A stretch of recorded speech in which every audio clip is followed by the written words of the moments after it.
el mes del TDA y queremos poder resolver algunas dudas que tengan, dar como conceptos básicos acerca de lo que sería el trastorno y pues esperamos su participación. Mi nombre es Ingrid Romero, yo soy médico psiquiatra y me acompañan mis compañeros quienes también van a estar resolviendo dudas.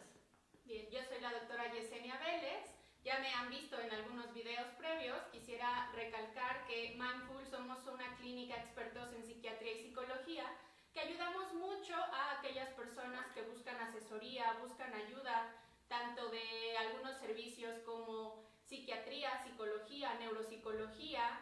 Ahora contamos con el servicio de fisioterapia, tenemos también nutrición como psiconutrición y bueno, también nos va a acompañar el licenciado para hablar un poco acerca del TDA, que todo va a ser en conjunto para demostrar que somos todos un equipo y bueno, que estamos aquí dispuestos para ayudarle. Yo soy el psicólogo Jesús Mota, como siempre, ¿no? La parte complementaria de la cuestión de la medicación, el diagnóstico correcto junto con las pruebas adecuadas y el tratamiento y seguimiento en lo que es la regulación emocional y lo que son los límites claros en este tipo de padecimiento que se encarga mucho el psicólogo. Muy bien, bueno, entre los tres vamos a intentar dejar claro lo que es el trastorno por déficit de atención e hiperactividad. Como su nombre lo dice, este trastorno tiene tres pilares fundamentales. Es un trastorno del neurodesarrollo que va a iniciar en la infancia.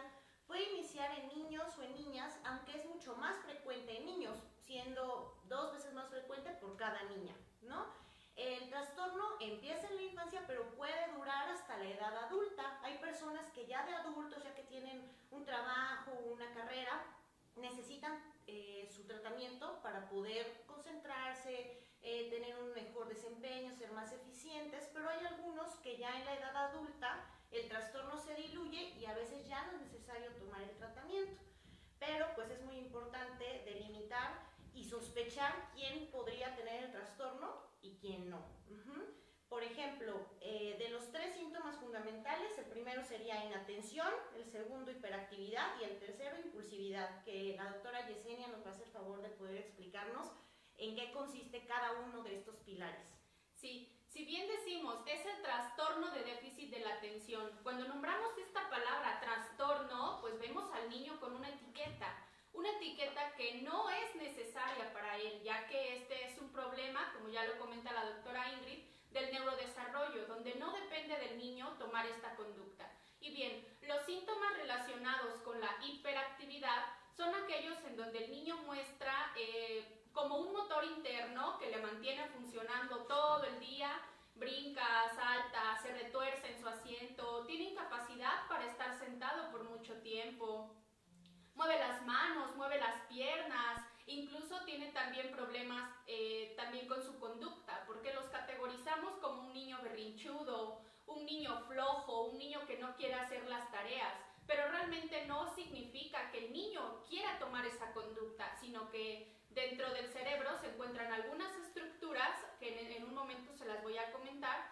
que están, por así decirlo, inmaduras, lo que significa que, bueno, la conducta del pequeño no está siendo por su propia iniciativa de tomar estas medidas, ¿bien?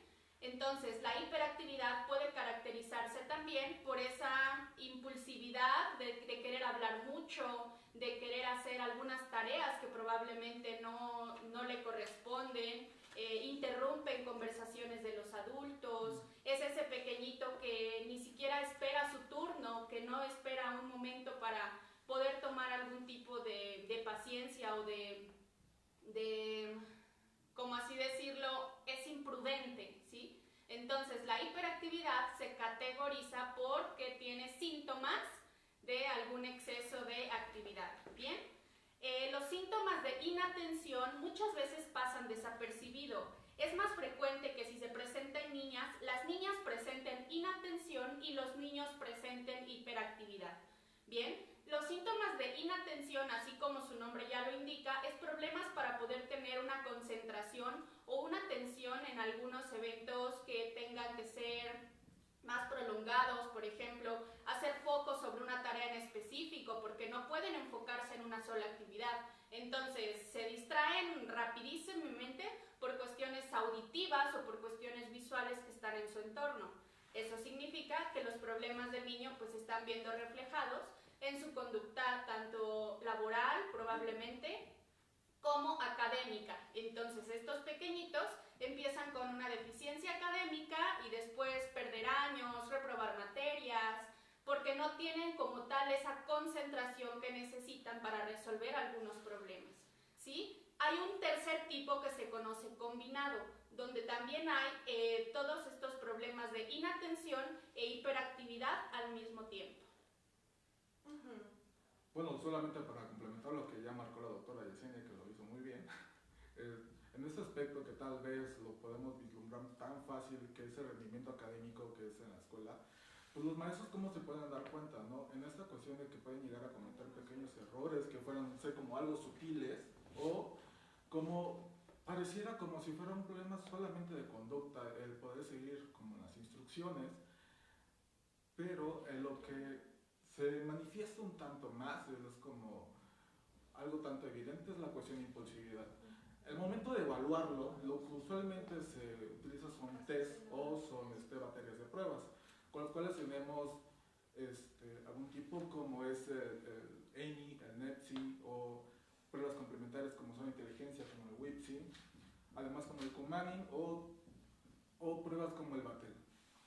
También existen registros o checklists como el Conners o Child Behavior Checklist, con los cuales se necesita la información de varias partes, ¿no? Tanto el papá, tanto el maestro, y tanto como la revisión de la conducta que pueda entender en una evaluación durante la evaluación psiquiátrica.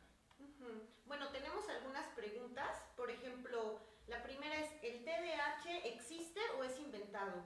Existen ya muchísimos estudios sobre estudios de resonancia magnética, funcional, se ha investigado ampliamente toda la conexión entre las estructuras prefrontales y otras áreas como la amígdala, que ahorita nos va a poder explicar la doctora Yesenia, pero de que existe, existe, ¿no? Antes se creía que era un invento de las farmacéuticas para darle a los niños los fármacos y volverlos adictos, pero pues no, nada que ver, más bien esto lo que ha hecho es que la gente tenga miedo de tratar a los niños. Entonces son niños que, como sabemos, pueden ser rechazados en el salón, ¿no? Porque son niños que distraen, niños que son pesados para la maestra, ¿no? Entonces la maestra llega a la escuela ya con la idea de que el niño va a ser difícil. Los alumnos llegan a la escuela y dicen, no, ese niño es brusco, ese niño agarra mis cosas, ese niño interrumpe, lo rechazan.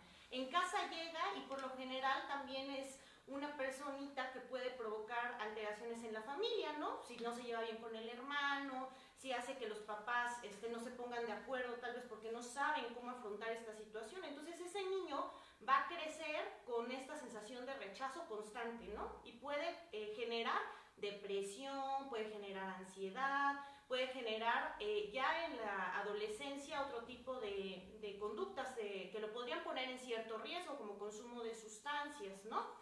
Entonces, otro mito que existe del TDA es que el tratamiento los va a volver adictos, pero lo que se ha visto es que los niños que tienen TDA tratados, si los seguimos a lo largo de su vida y hasta la adolescencia, tienen menos adicciones que los niños que tenían TDA que no fueron tratados. Entonces, más bien es lo opuesto. Si tú lo tratas, tiene muchísimo menos riesgo de tener algún tipo de adicción. Ahora, ¿se manifiesta igual en todas las personas? No. Por ejemplo, los tres pilares que mencionamos se llaman presentaciones.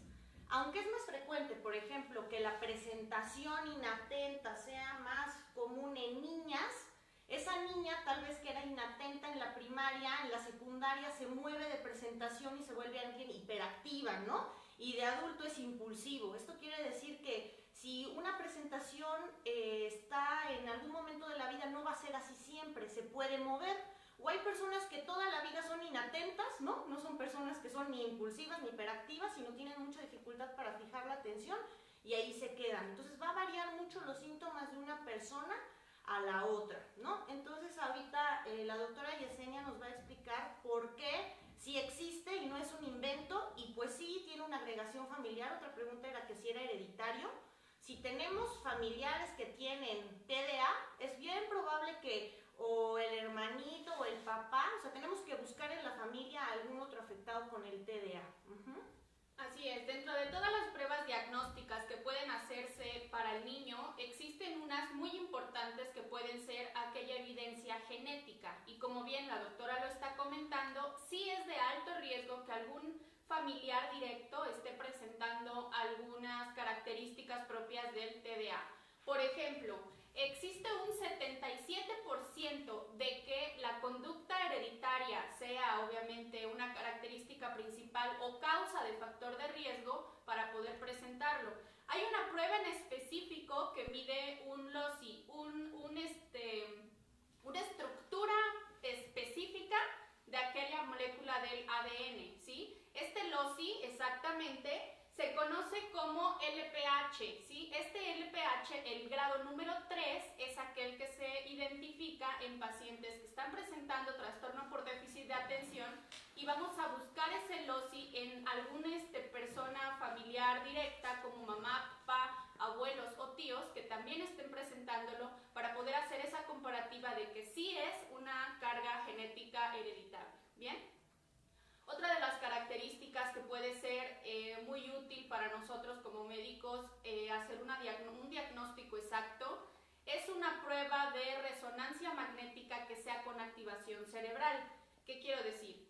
Exponen al paciente a una resonancia magnética con ciertos como características que se iluminan dentro del cerebro en total y lo ponen a hacer algunas pruebas, como por ejemplo un juego de mesa, algunas características que tengan que lograr un enfoque, otras características que tengan que ser de recompensa para poder ver en este estudio de imagen qué lugares en específico de todo el cerebro se están iluminando. Y ahí es donde podemos darnos cuenta de que sí está habiendo una inmadurez o probablemente una falta de captación de energía en este tipo de, digamos, estructuras cerebrales. ¿Bien? Unas pruebas que son también muy específicas son aquellas pruebas psicológicas, donde el licenciado Jesús Mota nos va a ayudar. Bueno, algunos que ya los mencioné hace rato, pero usualmente, como en esta vía, podemos encontrar como otras líneas de investigación, ¿no? Como podemos usar como potenciales evocados con tareas específicas que se denominan como CBT o de objetivo no objetivo, ¿no? Todo es como lo que mide la cuestión de la atención, ya sea de manera sostenida o de manera selectiva. Como unas pruebas que estaba mencionando hace rato, que son mucho de desarrollo o neuropsicológicas, como es el Coman y el Batel, todos son como parte complementaria de lo que recuerdo a los estudios que está marcando la doctora. Y bueno, no sé, en este asunto de que esas líneas de investigación las que están marcando el receptor 4 de la dopamina, como son como, si no me parece, sino aquí me desmiente la doctora, de como las nuevas líneas de investigación que se encuentran tanto en población desde el sur de África hasta ciudades industrializadas, ¿no? Sí, sabemos que la dopamina es de los neurotransmisores que están implicados en la motivación, en la atención, en la concentración, en la energía, en la felicidad, ¿no? La dopamina es un neurotransmisor que funciona diferente de acuerdo de la dosis y de las áreas en las que uno exponga al cerebro. Es importante que quede claro que el diagnóstico del TDA es clínico. Aunque la resonancia magnética funcional, aunque las pruebas psicológicas nos apoyan el diagnóstico, no es necesario a veces hacer una resonancia magnética funcional. Sí podemos pues ser más finos en saber dónde está la alteración, pero no es totalmente necesario el hacerlo. Otra pregunta que nos pusieron acá es que si se cura.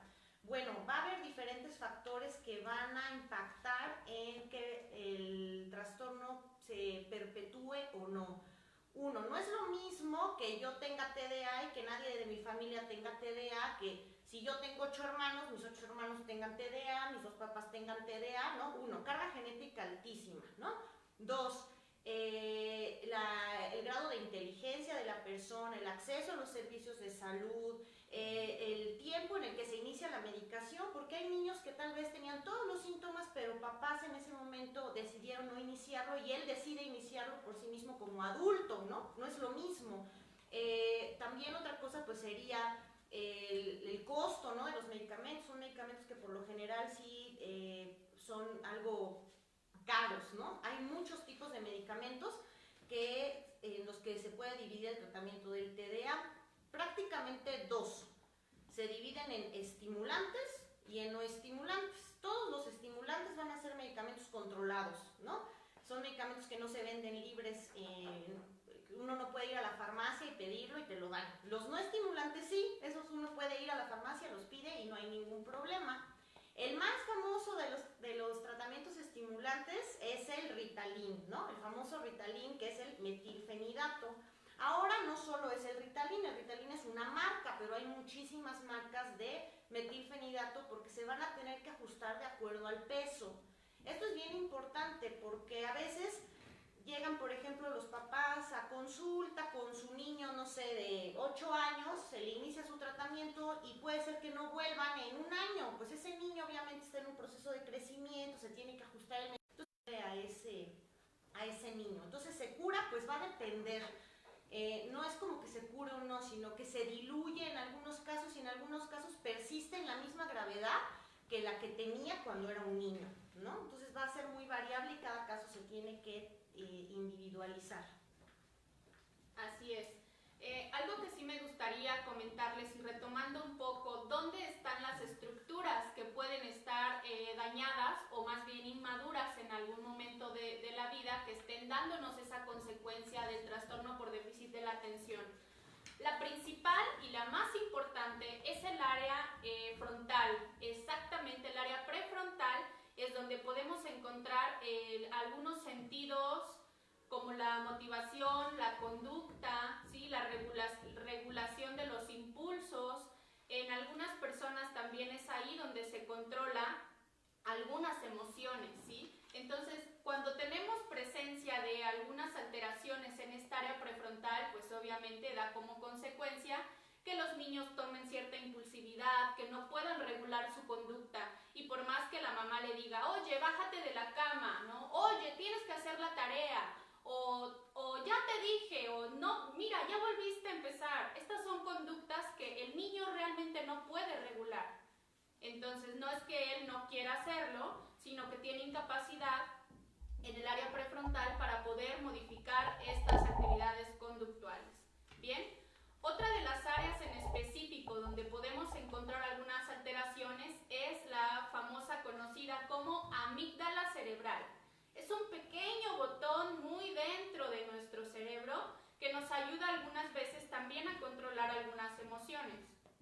Por lo regular, cuando el pequeñito no puede controlar la ira, la presión, el enojo, la frustración, es porque la amígdala cerebral no está mandando los impulsos dopaminérgicos adecuados para poder contrarrestar estos cambios de conducta o en sus emociones, ¿sí?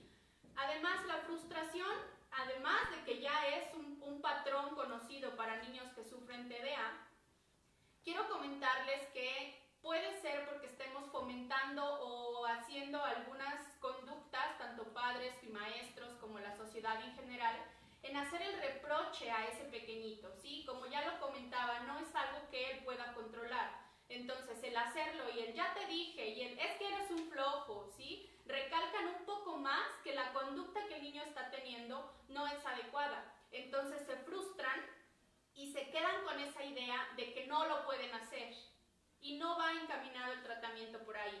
Es muy importante que también los padres tomen algún tipo de terapia educacional, terapia psicológica, para que podamos ayudarle a recibir esos tips o esas recomendaciones que tienen que hacer en casa para poder ayudar a este pequeñito.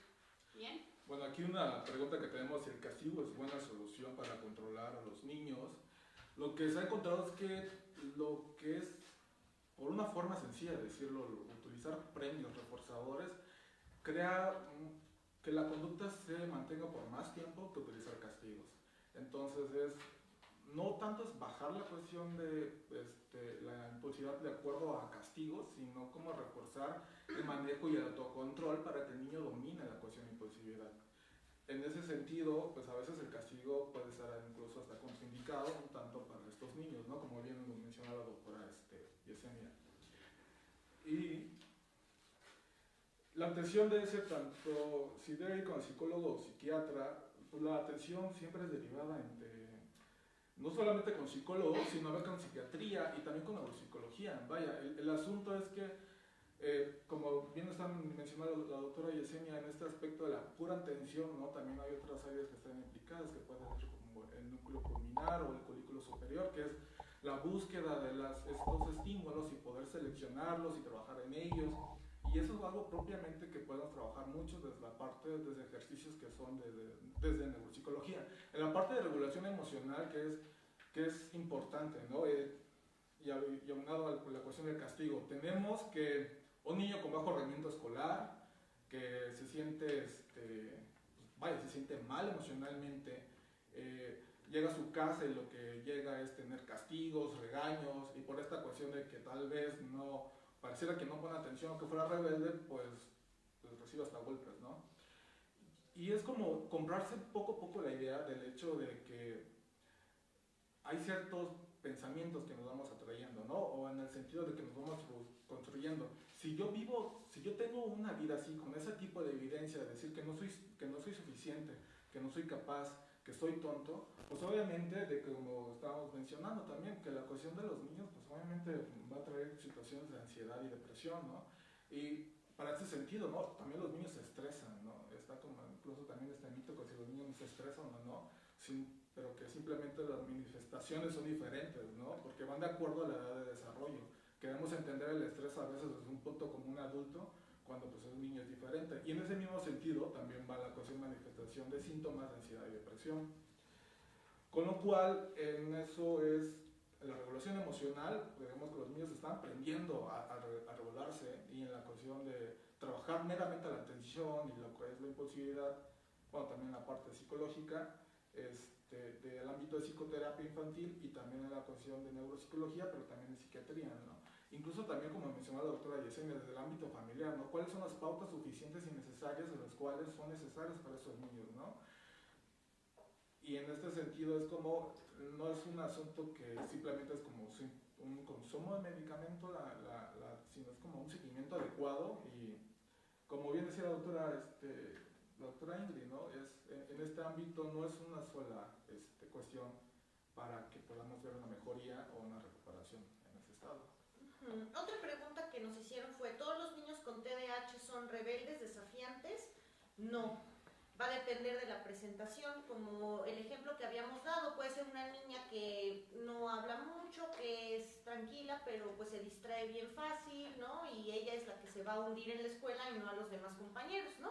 No siempre. Que es bien frecuente, sí. ¿Por qué? Por todo lo que ya hablamos, ¿no? Por este rechazo que tienen estos niños de forma frecuente, llegan a tener sentimientos de que no pertenecen ni a la escuela, ni a la familia, ni al grupo, ni a nada. Entonces son niños que crecen con enojo, que crecen con rencor, ¿no? Entonces son niños que pueden llegar a tener problemas de conducta. Por eso es tan importante, el fármaco sí lo es, porque el fármaco le va a suplir lo que genéticamente, morfológicamente está alterado, sí, pero si papá, mamá siguen castigando, golpeando, no poniendo límites, ¿no? Siendo ambivalentes en las reglas, ¿no? El niño no va a mejorar mucho. A lo que se le tiene que dar al niño es estructura, ¿no? Hay muchas formas de darle estructura a un niño, pero la primera es con el ejemplo, ¿no? Los papás tienen que seguir las mismas normas que los niños. Si el niño se le enseña de que tiene que levantar sus cosas y echarlas al bote de la ropa sucia,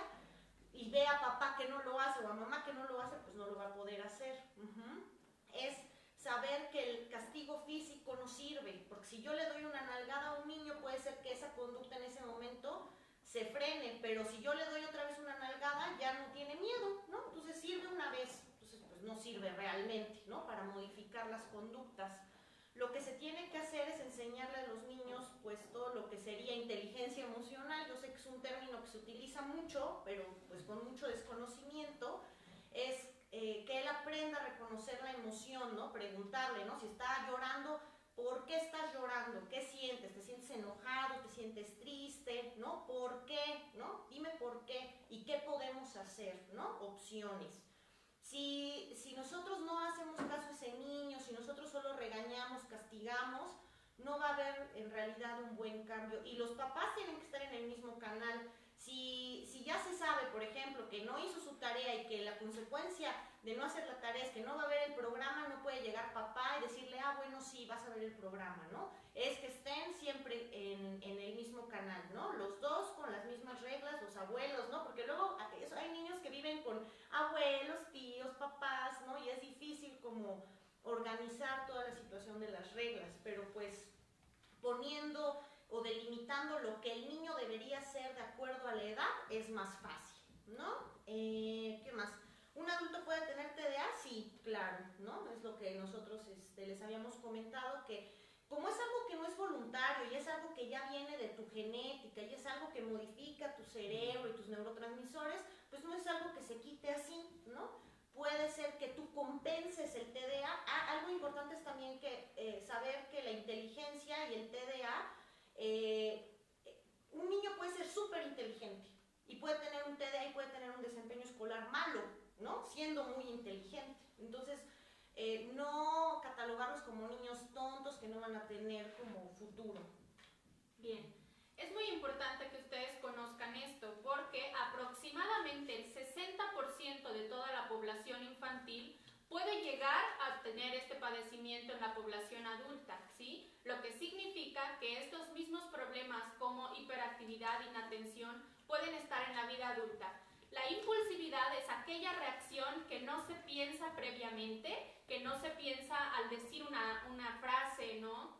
Que muchas veces hasta algunas circunstancias, por ejemplo, salir de copas y todavía que ya tenemos impulsividad y la persona adulta sale de copas, pues existe esta inhibición a nivel prefrontal donde todas las actividades que se puedan hacer en ese momento no van a tener un límite, ¿sí? Se va incluso a tener algunas actividades que generen algún problema a largo plazo. Por ejemplo, el realizarse un tatuaje por manera impulsiva, ¿no? Un ejemplo. No sé, el hecho de manejar un vehículo a alta velocidad, que puede ser incluso catastrófico.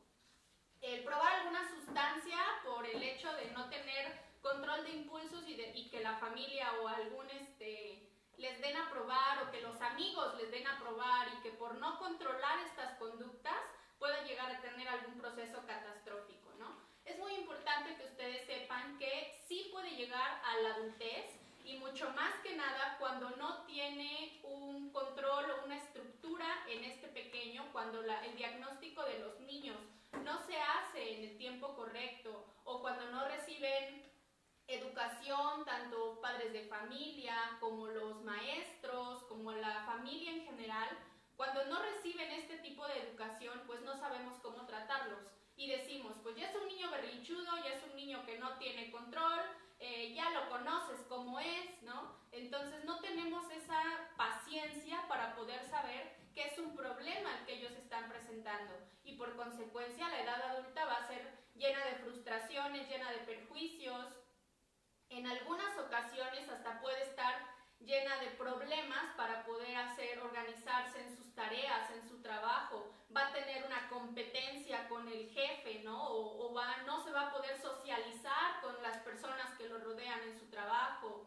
Es una persona que por lo regular pelea, es hiriente, está enojado por alguna razón, pero desde afuera no sabemos por qué, ¿no? Este es uno de los ejemplos. Otra pregunta es, ¿los padres tienen la culpa?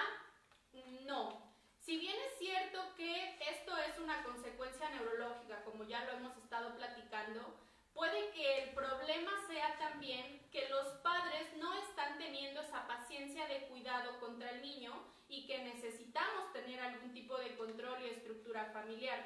No es que los padres tengan la culpa, sino que muchas veces desconocemos este tema y no sabemos cómo llevarlo a cabo. Algo que podemos hacer en casa es como fomentar esa tolerancia a la frustración, ¿no? Simplemente hacer los deberes, algunas tareas. De esta medida podemos tener como una guía, podemos tener como un registro de actividades, ¿no? Y tener como unas marcas de lo que se tiene que hacer a cada hora, ¿no? Darle estructura más o menos, en qué momento se tiene el momento de descanso, en qué momento se va a tener que hacer la tarea, en qué momento vamos a repasar. Y en ese sentido es que se hace un registro de forma semanal, de acuerdo con teniendo algunos objetivos. Y estos objetivos siempre hay que mantenerlos con una cuestión de motivación y fomentar la autonomía. Y digamos, el hacer el hábito no es de la noche a la mañana y no es como un asunto tan fácil. Es como medir estos tiempos atencionales que sí tiene el niño y en esa medida es como dejar incluso pequeños momentos de descanso. También permitir, aunque sea que el niño no tenga pues tenga esa dificultad y permitir ciertos movimientos, ¿no? Que si está sentado y que tal vez a veces queremos ser demasiado rígidos y tal vez se está moviendo mucho la mano, puede ser que mientras eso le está permitiendo aún así terminar lo que tiene que hacer o terminar su tarea, pues en esa medida es como que permitirlo, ¿no? No hay que ser incluso tan rígidos. Y Otra pregunta es si el TDAH está vinculado a otros trastornos. Sí, está vinculado a trastornos, hay unos que se llaman internalizados, que sería depresión, ansiedad, fobias, ¿no? Internalizados porque la persona los experimenta, ¿no? Prácticamente nadie se da cuenta, o la persona los experimenta, o ya se dan cuenta ya cuando afecta sueño, apetito, ¿no? Otro tipo de parámetros. Y los externalizados, que todo el mundo se da cuenta, que son niños que tienen trastornos de conducta, negativistas desafiantes, niños que pueden tener consumo de sustancias ya en la adolescencia. Si estos niños ya de por sí les falta un poco el freno, ¿no? Ya por genética, la adolescencia es un proceso en el que nadie de nosotros, nuestro cerebro tiene freno, ¿no? Entonces ya súmenle esto al TDA, entonces los hace vulnerables a que tengan conductas de riesgo. Por eso es tan importante que ellos puedan tener el tratamiento adecuado para poderlos proteger, ¿no? En la medida de lo posible de daño también estructural, ¿no? Porque todos los trastornos mentales producen inflamación a largo plazo. Entonces eso impacta más que no tratar. Bueno, algunas de esas medidas que, bueno, retomando un tanto, de que te puede dificultar un poco de hacer una tarea, es algo tan sencillo de que desde la postura que tienes, el momento que estás, si estás muy estresado, hasta tanto la respiración que se tiene es como lo que se ha visto, ¿no? Si tienes una aceleración de ritmo cardíaco combinado con la aceleración respiratoria, pues se te hace más difícil poner atención y concentrarte. Entonces, en esa medida hay ciertos ejercicios que puedes trabajar que van mucho en esa dirección, como tanto regularte emocionalmente, ¿no? Como bien decía la doctora, hay que identificar como esas pautas emocionales, pero más allá vamos a hacer, ¿qué podemos hacer, no? Aparte de identificarlas, sino trabajarla con una medida de relajación profunda, con los cuales tenemos, bueno, de ahí diversas técnicas que van más allá que una simple relajación, que lo que ahorita está funcionando desde este ámbito es como estas medidas de biorreglamentación con atención plena, con las cuales se ha visto que funciona muy bien con las personas adultas. Que, vaya, aunque siempre que marcar eso, ¿no? A pesar de que eso suena muy bueno y se puede aplicar a distintas personas, este tipo de medidas no van a funcionar si la persona no está medicada. Digo, tiene como también obviamente su límite, obviamente, y siempre tiene que pasar por esta medida como la cuestión diagnóstica y medicación para que puedan realmente funcionar, porque por más que queramos hacer ejercicios y por más que queramos generar hábitos, por más que nos queramos plantar objetivos y por más que exista psicoeducación o medidas de que tú quieres como pautar para que te puedas manejar de forma emocional y conductual, si hay una desregulación a nivel cerebral no podemos hacer mucho. Más del 70% de los niños que tienen tratamiento para el TDA mejoran, ¿no? La mejoría se va a notar prácticamente el día que lo toman, no es un medicamento que actúa rápido a diferencia de otros medicamentos que tenemos para el tratamiento de otros trastornos. Los estimulantes funcionan el mismo día, ¿no? O sea, la maestra se da cuenta perfectamente si la mamá se lo dio, si el niño no lo tomó, ¿no? Porque es evidente la diferencia. Sí. Otra de las muchas preguntas y que tenemos duda con respecto al tratamiento de los estimulantes, ya que tienen un nombre un poquito que genera estigma, miedo, rechazo, como son las llamadas anfetaminas, ¿no? Si bien son derivados de estas sustancias, muchas pensamos que al contener este nombre ya van a ser unas sustancias adictivas. Sin Sinceramente quiero comentarles que no es así, ya que los fármacos, bueno, están siendo de alguna forma investigados científicamente, probando esta eficacia y efectividad para poder garantizar a toda la población que no están siendo un riesgo, al contrario, son un excelente manejo terapéutico para estas personitas que lo requieren. Quiero comentarles un poco acerca de qué significa la adicción a nivel cerebral. Bueno, cuando tenemos esa satisfacción, esa como activación positiva dentro de nosotros que genera placer y que es por medio de una sustancia que estoy adquiriendo y que tiene corta duración en mi cuerpo, pues bueno, voy a tener esa necesidad de volver a ingerirlo. Entonces, a nivel cerebral se puede manifestar una alza dopaminérgica que genera placer a nivel orgánica y sistémica, que sí puede considerarse como un estimulante. Otra cosa que tengo que comentarles es qué medicamentos son psicoactivos y qué medicamentos son no psicoactivos. Por ejemplo, me duele mucho la cabeza y tomo un paracetamol o un ketorolaco o algo que comúnmente tenemos como en nuestra cajita de primeros auxilios, ¿no?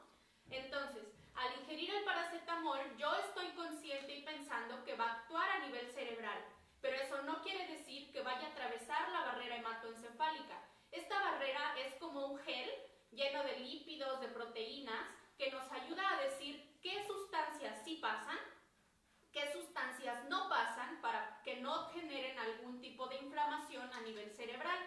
En esta barrera es como la aduana del aeropuerto, ¿no? Revisamos cuál es tu conducta, tu carga, tu sistema que nos va a dar esa mejoría a nivel cerebral. Tú pasas porque eres psicoactivo o tú no pasas porque puedes hacerme un daño, ¿no? Entonces, la barrera que tenemos dentro de nuestro cerebro es esa barrera que nos va a impedir el que algunas sustancias sean agresoras para nosotros. Si bien los estimulantes que son usados para controlar el TDA son psicoactivos, quiere decir que sí atraviesan esta barrera hematoencefálica y actúan directamente sobre los neurotransmisores a nivel cerebral. Para ser específico, sobre dopamina y noradrenalina, que son unas sustancias químicas que nos ayudan a tener comunicación entre neuronas. Y bueno, pues quiero recalcar con esto que los medicamentos estimulantes usados para el tratamiento y control del TDA no generan adicción. ¿Bien? Otra pregunta es qué cosas pueden mejorar o empeorar el TDAH. Cualquier cosa que pueda mejorar el TDAH pues sería una red de apoyo adecuada, ¿no? O sea, una familia que soporte, que ayude a ese niño, que lo fortalezca, que se dé cuenta de sus debilidades y haga algo al respecto, que le dé estructura, ¿no? Que le dé un lugar seguro para el cual acudir en caso de que se presente algún problema. Cualquier cosa que pueda empeorar el TDAH es la negación del diagnóstico, ¿no? El que decida no darle tratamiento, porque sabemos que aunque le pongan toda la estructura que quieren, esto no es voluntario, ese niño sí quiere hacer las cosas, pero simplemente es esa dificultad por esta baja de neurotransmisores. Entonces, el enojarse, el agredir, el regañar constantemente a estos niños, en lugar de que mejore la situación del TDA, les van a generar inseguridad, les van a generar alteraciones afectivas a largo plazo. Entonces es entender que no es algo voluntario, entender que es algo que no se puede controlar, así como yo no puedo controlar en este momento mis niveles de azúcar, ¿no? Yo no puedo controlar mis neurotransmisores, ¿no? Yo no puedo controlar mis niveles de serotonina, de dopamina, de noradrenalina, esos están fuera de mi control. Lo que sí yo puedo hacer, ¿no? Como papás, es poder informarme, saber que no todo lo que se dice, ¿no? Es cierto del trastorno, porque eso puede llevar a que las cosas pues sean peores, cuando lo que queríamos era no dañar a nuestro niño o niña, ¿no? Algo que podemos hacer cuando estamos haciendo alguna de las cosas tediosas es que parte de lo que conforma la impulsividad es como lo importante es dar estructura, ¿no? Pero si a veces tenemos mucho problema para terminar una tarea, lo que estamos haciendo es también el estímulo, cómo lo estamos haciendo, ¿no? Tener pequeños reforzadores que los cuales estamos haciendo al momento de realizar nuestros trabajos, ¿no? Puede ser en este asunto de, si estás en una actividad de aprendizaje, hay que procurar que el estímulo sea como significativo para ti, que sea como un grado de intensidad y vaya, para que te pueda llamar la atención. Por sí mismo, ya si tenemos problemas para poder manejarnos o tenemos, vaya, de este diagnóstico dichas alteraciones, pues sería más difícil si lo que estamos haciendo nos parece incluso más aburrido de lo que es habitualmente, ¿no? Con lo cual tiene que ver mucho con esta cuestión de la habituación, de la habituación que tenemos al momento de hacer nuestros deberes. ¿Qué podemos hacer en medida de que si tenemos como ese aspecto de impulsividad, como bien decía la doctora Yesenia, lo que marca más es como darte más estructura en tu día, ¿no? Hacer actividades incluso que tengan ese fomento de actividad física, lo cual también te puede regular tus niveles de catecolaminas, ¿no? Porque necesitas darte como un bajón incluso, que aparte del medicamento, pues es necesario, pero es diseñar bien como un plan de tu día a día de lo que debes hacer. Y en esta medida de la cuestión atencional, pero vaya, digo, puede ser incluso un tanto distinta, ¿no? Porque como bien decía la doctora Yesenia, que me gusta referirlas a ellas, pues pues difiere bastante, ¿no? En la cuestión de la activación. Si tenemos como letargia, si tenemos, puede ser que la persona ni siquiera puede estar como despierta, ¿no? Entonces, por mucho que quieras estar atento a algo, pero si tenemos con el nivel de norepinefrina está bajísimo, la persona está como más dormida que despierta, pues es muy difícil llevar a cabo tu actividad. Pues en esa medida es procurar que lo que estás haciendo tenga un nivel significativo, ¿no? Y eso remite mucho a la parte emocional. Y luego pareciera que queremos ver la cuestión atencional como un simple problema que puede ser una cuestión de aprendizaje, ¿no? Pero en esta perspectiva también como tipo evolutiva, de decir de que realmente se está creando problemas para adaptarte a tu entorno, ¿no? Y realmente no es fácil vivir así. A estas personas a veces en la edad adulta lo que les pasa es que están teniendo esta conversación normal y tienen unos lapsos que parecen que se le olvidan las cosas, ¿no? Porque no escuchan, ¿no? O que no Porque están se escuchando. dispersan, ¿no?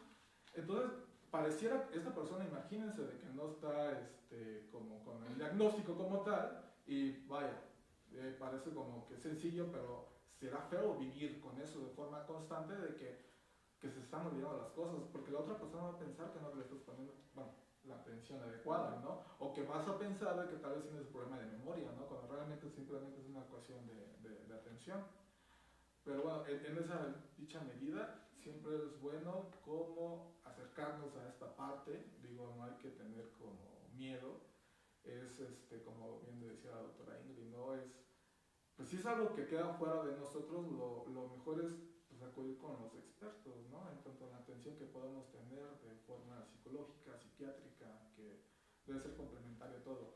Y este es un asunto de tratamiento integral porque la medida es que las investigaciones dicen que es lo que mejor funciona, ¿no? No es porque nosotros lo decimos, sino es que realmente cuando se involucran varias partes en la cuestión de expertos para atender diferentes puntos, es que el tratamiento va mejor y pues por eso digo, no hay que tener miedo.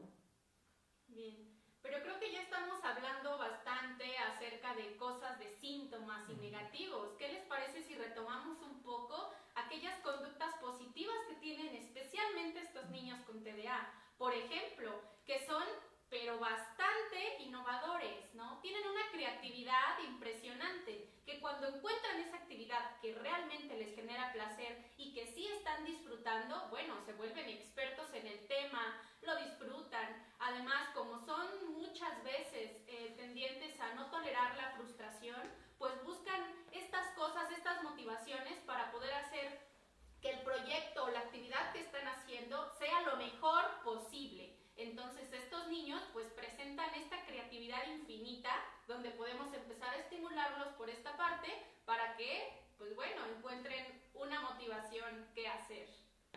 Claro, y pues ya como cerrando esta discusión, charla, quisiera como dar unos puntos clave. Entonces, el trastorno por déficit de atención es un trastorno del neurodesarrollo, no es voluntario, sí tiene una carga genética alta, ¿no? Entre más familiares afectados, más probable es que te dé. El ambiente influye, sí, lo mejora o lo empeora, ¿no? No es lo mismo vivir en un lugar amoroso que vivir en un hogar lleno de violencia, ¿no?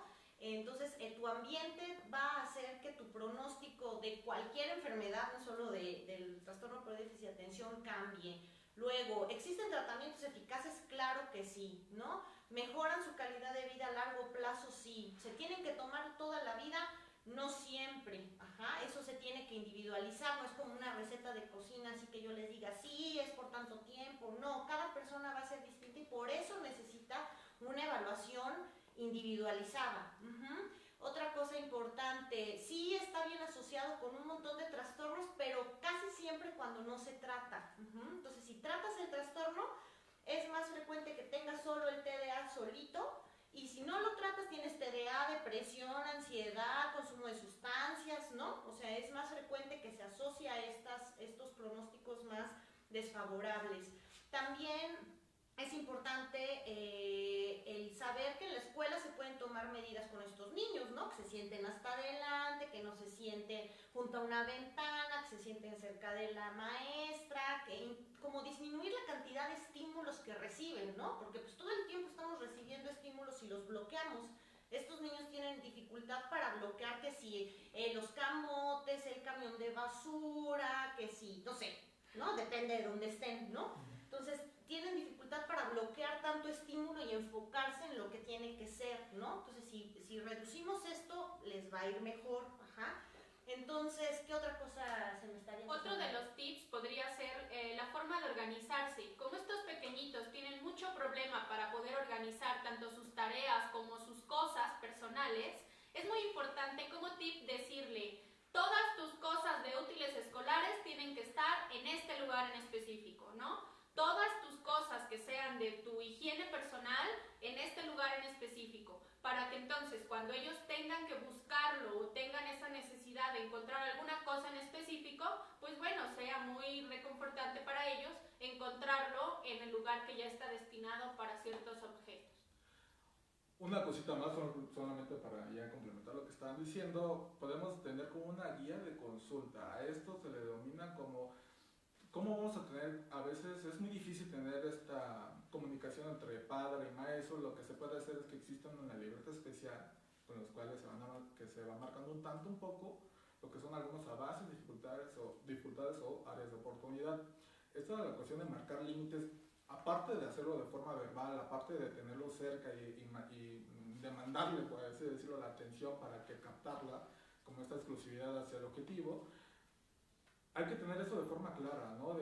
Tal vez de tenerlo de forma visual y grande con una disminución de los estímulos. A veces mucho lo que hacen los maestros es adornar muy bonito el salón, ¿no? Que se ve como muy llamativo, pero lo que en este caso es hacer como en un sentido lo contrario, ¿no? Y que esa información, que tanto las instrucciones, lo que se va a hacer durante el día, al inicio, al receso y al final, se tengan siempre de manera clara y como de una forma incluso un tanto grande, solamente para que se forma un tanto la habituación de que cuáles son las reglas y límites que tiene ese lugar, y en esa misma medida podemos marcarlos incluso también en el momento de estar en la casa. Es como unas pequeñas medidas de límites y de pues, manejo de la conducta en esos diferentes ámbitos. Y bueno, yo supongo que siguen teniendo dudas, esto es muy importante, esto es todo por el momento. Sin embargo, si tienen más dudas, si quieren preguntar algunas otras cosas o hablar de cierto caso, podremos recibirlos vía inbox o si quieren dejar comentarios bajo este video para poder seguir hablando de este mismo tema en caso de que se presenten algunas incomodidades. Por el momento les agradecemos muchísimo su atención que nos prestaron y bueno, les recuerdo mi nombre, yo soy la doctora Yesenia Vélez. Yo soy la doctora Ingrid Romero. Soy el psicólogo Jesús. Y bueno, todos somos Mindful, expertos en psiquiatría y psicología.